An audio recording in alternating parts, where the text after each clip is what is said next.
on the air.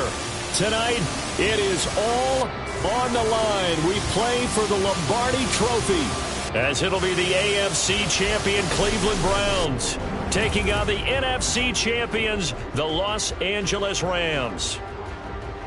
Brandon Gaudin joined by Charles Davis on what could be a historic day in the city of Cleveland. It's their first ever appearance in a Super Bowl. And it's taken nearly 60 years to get back to playing for an NFL title. You have to go back to 1964 to find their last championship. So you're right. This is potentially a once-in-a-lifetime occurrence in Cleveland. Meanwhile, for the Rams, what a topsy-turvy last few years it's been. From Super Bowl champs 2 years ago to 5-12 last year, and now back to the big game, looking to make it 2 wins in 3 seasons.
had swings in there, but found their equilibrium as this season went on to get themselves back to the Super Bowl.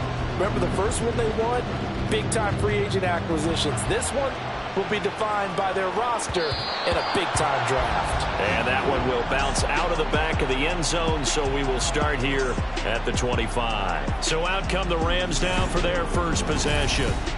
Leading the charge at quarterback, the former Georgia Bulldog, Matthew Stafford. As we begin the Super Bowl, we're looking at one of the game's most important players. And whether he's the centerpiece of the offense or taking a backseat to his teammates, offenses always look to the quarterback to be a leader in moments like this.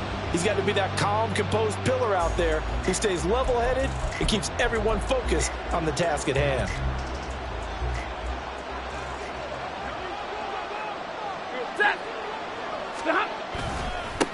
They'll begin on the ground with Akers. Call it officially a loss of 2 on the first play from scrimmage. Second down. That's a really alert defense there because they saw the heavy look come in from the offense, countered it with extra linebackers who brought a little bit of speed and heft, and able to really make a big-time play for their defense. The opening play of the drive goes backwards. Now they'll come up on 2nd and 12. Stafford. He's taken down. This will be a Brown sack. And now timeout is whistled as it appears there's a Brown shaken up on the play. We'll take a break and get a report from Vegas after this.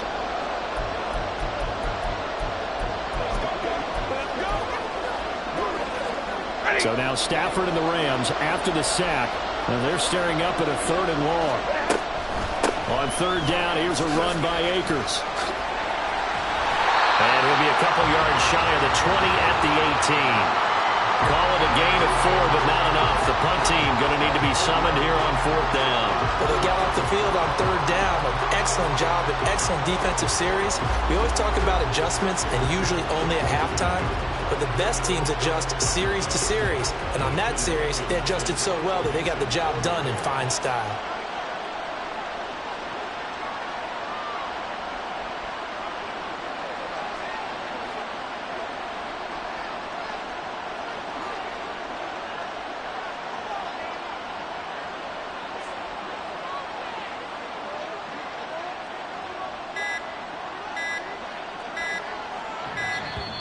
And now the punt team couldn't get ready in time, and this is going to be a delay. Delay of game, offense. That flag accepted, and it backs the offense up a little bit.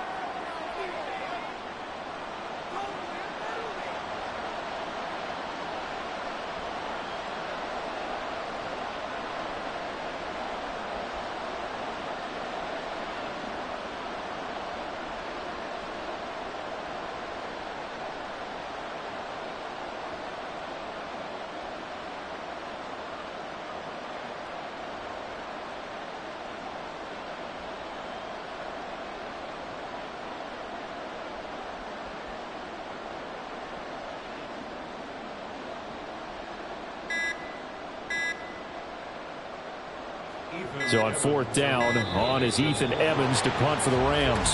Jakeem Grant deep for Cleveland. Delay of game, offense.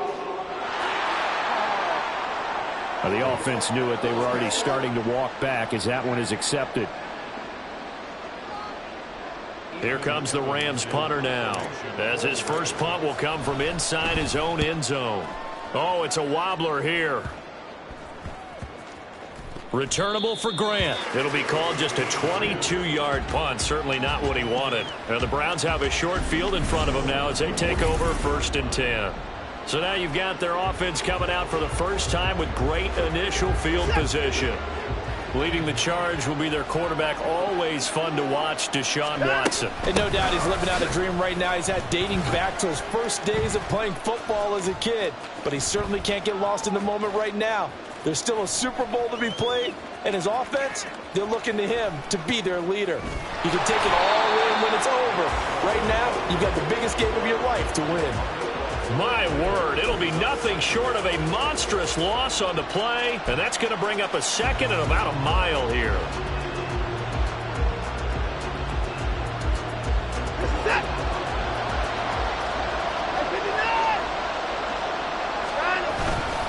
They run it again with Chubb. And he is out of bounds up around the 14-yard line. It's a pickup of 12, and that'll set up a third down. Caught the defense off guard there a bit on second and long, but now you still have to deal with third and long. Yeah, you do, but you feel pretty good about the last play, don't you? And maybe it gives you a little bit of confidence dialing up the next one, that maybe your team will believe in it when you send it in. Pressure gets to him, and down he goes. Back at the 4-yard line. He could not get away that time, and it'll be a loss of 11 on third down. It always helps for a visiting team to come in and set the tone on defense. In fact, when we talked with them prior to the game, they said they wanted this home crowd to feel like they had to hide their valuables when they were in town. Well, the home crowd quiet now early. See if their offense can take over and get some points on the board.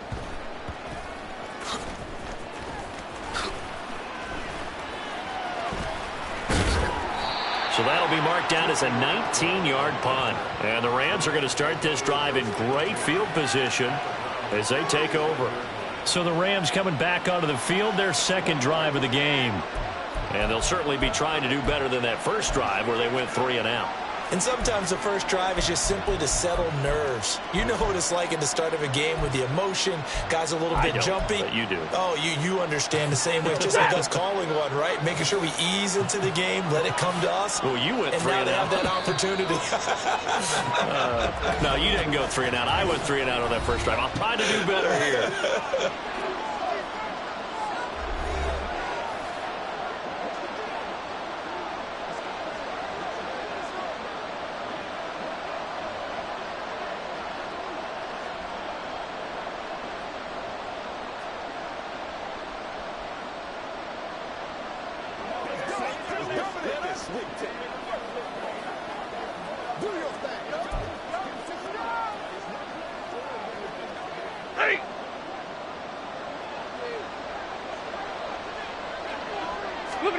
On 1st and 10, Stafford. And the Browns pressure gets to him that time, and he's going to go down. In for the sack, Myles Garrett. Well, they were coming out of the 4-3 defensively. Pressure coming off that right side from the DN. And that's the blind side of most quarterbacks. If you're right-handed, that's the side you don't see quite as well, and that's why you rely on your left tackle, maybe your highest-paid offensive lineman, to take care of you. In this situation, that didn't happen. He'll get 3, but it leaves him with a big hole here on 3rd and very long. Just not a whole lot of room to operate there on that carry. No, not at all. They did a really nice job staying in their proper places and not allowing any lanes to open up.